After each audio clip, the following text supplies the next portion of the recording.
All right. Congratulations, man. Thank you. That was an awesome run. Yeah, no, I'm stoked. Very stoked. But it's a sore body now. Yeah. But obviously came all the way from WA. Or wasn't going to leave here without at least a PB. So yeah. Well, I remember when I first met you was you introduced yourself to me when I ran at Birdies. Yeah. Because I'd listened to your podcast before that, and I don't know how I knew what you looked like. Probably from Instagram or something. Yeah. Oh, maybe I heard you talking. I was like, I'll just just say kudos for the podcast and stuff. But I've listened. I do really enjoy it, so I think I'll just say hey. Yeah. But that was a good run. I like Birdies. Yeah. And do you remember how many you did at Birdies? Was it in the teens? 18 or 19. Yeah. And when did you, because I know you've got a boxing background and everything like that, so when did you decide that you were going to focus a bit more energy on running? Long story, I'll cram it very short. Boxing, you've got 3 categories. You've got novice, intermediate and elite, depending on how many fights you've had, and you can only fight what category you're in. Obviously, I did it for a bit of fun. I was a novice, then I was intermediate. I'm now in the elite category. So you can only fight other elites, but elite goes from 12 fights up to 300. So my next fight potentially could have been against an Olympic medalist. Obviously they try not to do that, but I opened a gym with 2 others, and obviously running a business, as I'm sure you'll know, it's things pop up, and so I was missing training sessions. And once you're at that elite level, I was like, I can't afford to go underprepared. Not only will I lose, I'll get seriously hurt by one of these people. And so I was put boxing on the back foot, and I like to do all these stupid, I haven't done one in a while since doing back at ultras. I like to do these Instagram challenges and stuff, and I decided I was just going to do a 100k run. And I was Googling events, and where can I find a 100k run, and Hurdy's Front Yard Ultra popped up, and I was like, what is this? And I was like, I think I could do a 100k here. And I was like, I'll sign up to it. And so with only 6 weeks prep, I gave it a go. Got the 100, got 112, because the loop's a little bit longer. It's 7k. Sure, yeah. But I was form, it wasn't good. I showed him a Coles bag. I didn't even cheat. I showed him the Coles bag. I didn't know what I was up to. But fell in love with the format, and also the people. With boxing, for example, when you're backstage warming up, anyone that's your size, you're kind of eyeing up. There's a bit of tension going on. Yeah. Which is cool. I don't mind that. People are still friendly. But when I went to this running event, so today, any running event, man, the community is wicked and stuff like that. So I fell in love with the event, fell in love with the people, and just, and so after Hurdy's, obviously during the event, I said never again. But the next day, I signed up to Birdies, and that's obviously where I met you. Yeah. And then I redid Hurdy's just 6 weeks ago. Yeah. This one, So you must have decided to take it pretty seriously, because you went out and chose a coach, and it's just not any coach you chose. Yeah. You chose Sam Harvey. So the way that happened is when him and Phil set the world record here. So I'm a Kiwi and I live in WA. Yeah. So I put up a post saying it's cool that a Kiwi and a WA guy with a world record in the assist. I was because that's where I live and where I'm from. Yeah. And I tagged them in the story saying, congrats to these 2, it's cool that this happened. And Sam actually replied to my story and just said, thanks, dude, whatever. And then a couple weeks later, Sam posted something about coaching. So I flicked him a message and I was like, hey, mate, just curious about the coaching. He's like, I'm just sussing a few things out. Are you interested? He's like, I'll give you a call. And then gave me a call and just, went from there. Yeah. I'm quite a outgoing people person and stuff like that. And I like Sam's personality and he's, hang on, how can I say this? He's humble, but a little bit cocky at the same. No, not cocky, but you know what I mean. He's very confident person, but he's humble at the same time, and I like that mix. And so I was I reckon I'll gel well with this guy. And just went from there. Yeah. So. And when this seemed it would have been so much fun, because you're running with Sam for the first time. Yeah, never met him before until last night. No, sorry, the night before. We've been running for a few days now. So Friday. Sunday now, isn't it? Yeah, Friday night. I met him for the first time. And there was Paul as well. Paul's another one with Sam. So he only dropped out a few hours before me. He was complaining about something on for sure. But I hadn't met Paul either, so it was quite cool for the 3 of us to link up. I actually stayed at the same hotel as Paul. I think you recommended Country. Yeah. How So I was stayed it? there. It was good. Yeah. I felt bad to the guy crewing me. So here's the story.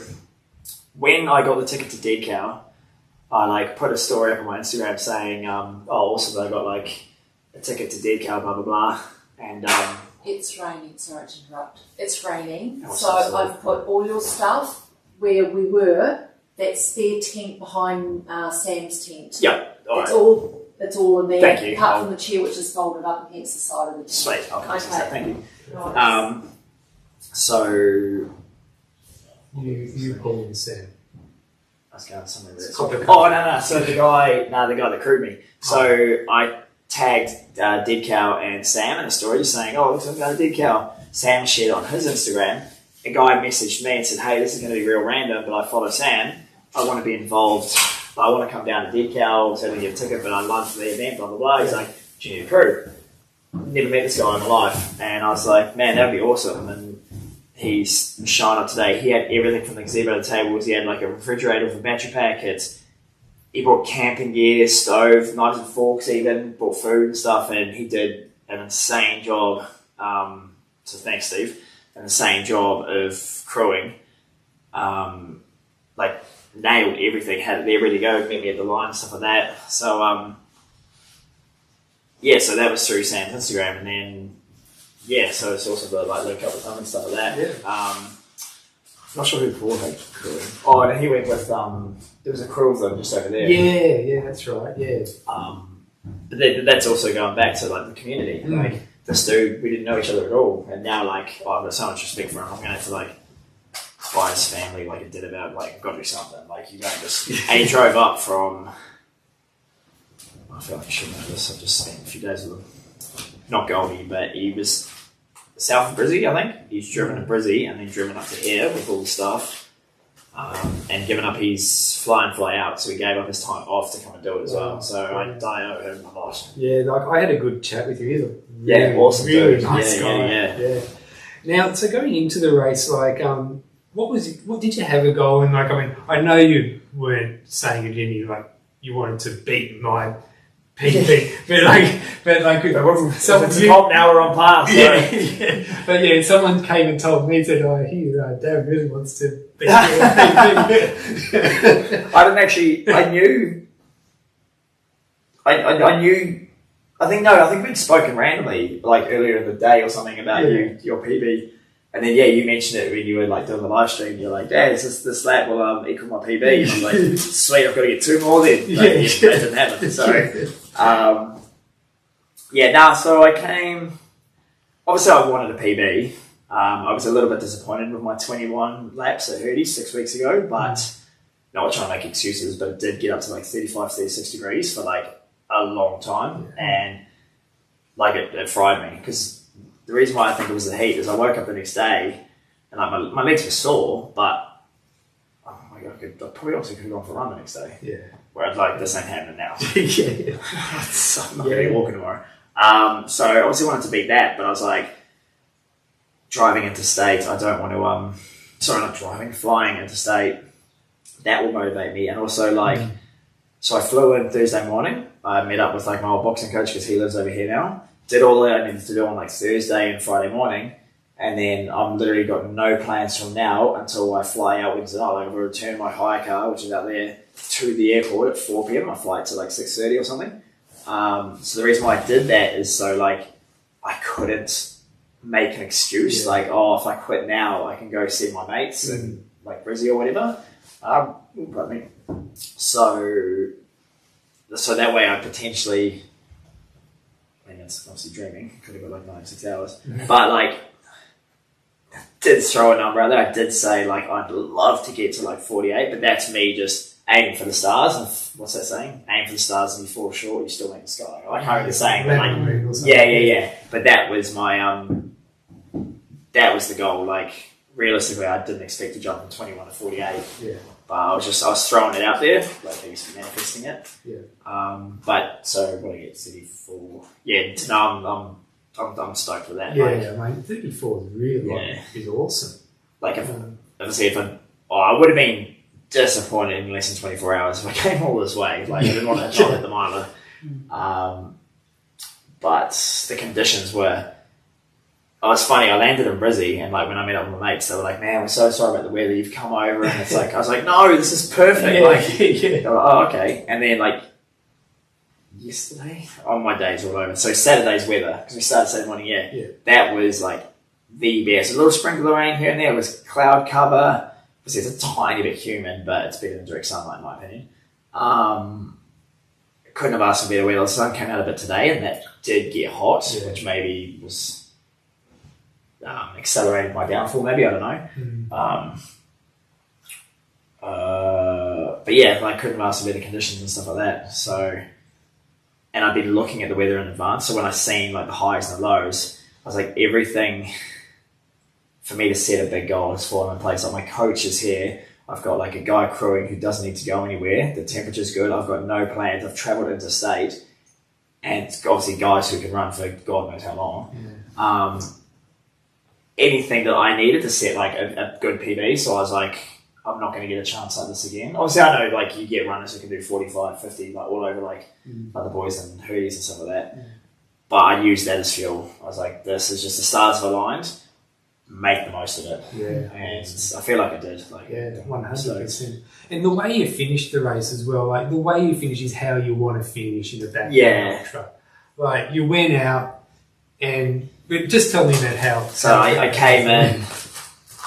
So there was a point where the spectators could come across. I was trying to be at that place between 41 and 45 minutes. Like it was a faster lap, 41, slower lap, 45. It was like 47... Oh, I can't remember, my mind's a bit mush. I was probably like still 400 or 500 metres the other way, and it was that time, and I was like, oh man, I'm cutting it fine here. So, and I had like a walk run strategy. I was like, ditch the walk, I'm just going to have to run. But at that point, my legs were already really sore, and I think that run, like I picked the pace up, it was sitting in like not 5 minutes flat, but I was sitting like 5:20s, 5:30s just to cover the ground. When the rest of my runs have been more like 6 to 6:15 sort of thing.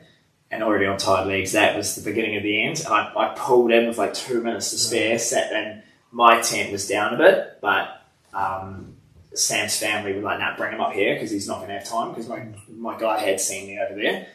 And so I rock and he's like, mate, your chair's there, I've already got stuff, just sit right down there. So I was right next to the line. Sam obviously comes out, he's like, up again, and he's like, what's wrong? And I was like, mate, just my legs are cooked. He's like, all right, slow it down, blah, blah, blah.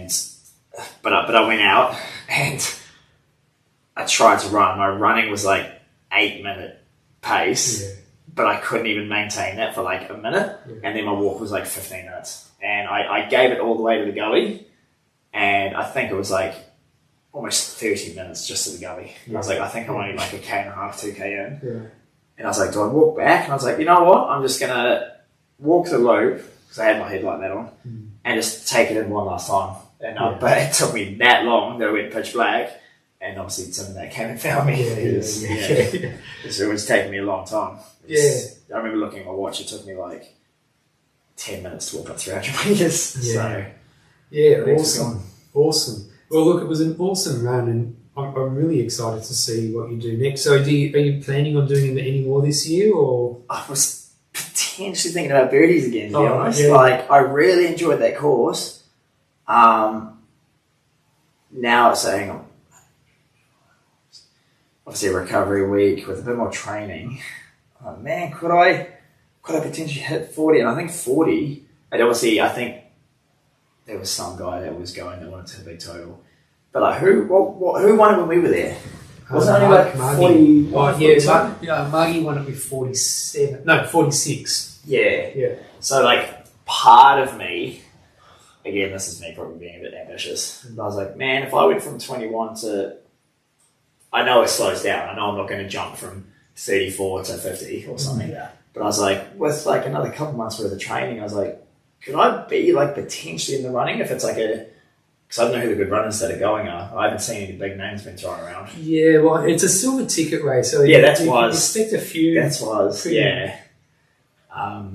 So that is a maybe. Yeah.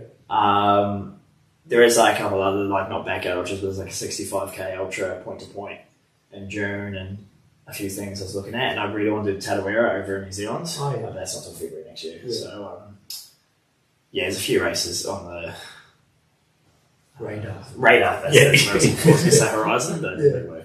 Awesome. But yeah, so potentially birdies. Yeah, well, I'm glad you decided to come to this race because it was awesome watching you. Like, you're a really fun runner to watch. Yeah. And I'm really happy for you. You got such a good PB. I appreciate that. Yeah. Nice. Yeah. Cheers, Looking Patto. forward to spinning We'll with have to. It's who's going to beat 34? Yeah. Sounds good. All right. Well, I'll speak to you later. You'll probably go to sleep soon, probably. Yeah, I feel like I should drink a bit more because Yeah, good idea. probably it's been a bit too much info. But urine wasn't a very good colour at the end, Yeah. and I probably should try and get a bit more food and just to speed up the recovery process. But yeah, sleep is probably within the hour, I'd say. Number one. Yeah, No worries. and it won't take me long. Awesome stuff, Darren. All right, All right. I'll speak to you soon. Cheers, Patto. Thanks, mate.